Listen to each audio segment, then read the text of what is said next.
Greenpeace came up with this initiative of doing a chef's table. The hero of the dish should be rice. And they told me that this rice is grown in Karnataka. It's grown in Mandya, about 100 kilometers from Bangalore. And it's indigenously grown. It's grown organically. And there's a farmer who's doing about 73 varieties. And he's got a rice museum. And he's got about 1,000 varieties over there. Then I said, then why do we go and look at something which is outside your state? Because another biggest principle in food today is carbon footprints. Okay, why do you want to add carbon miles to your food? And I said, get me samples. And then he got me a couple of samples, and they were just mind-blowing in terms of their textures and colors the rice had.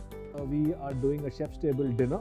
It's simple food, it's indigenous food, and it's made with real ingredients. We could actually smell the rice while washing it. We could smell the earth. You could smell the entire paddy field, because the way the husk was coming up, was floating. The black rice gave out black color water, which was more or less like a dye.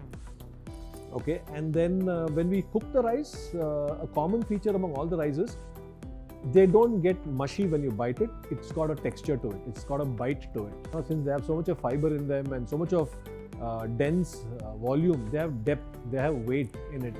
So you don't need to also eat too much. For a patient, if you're suffering, I think, with diabetes or whatever certain issues that you have, I think this rice is a healthy option for you to start with.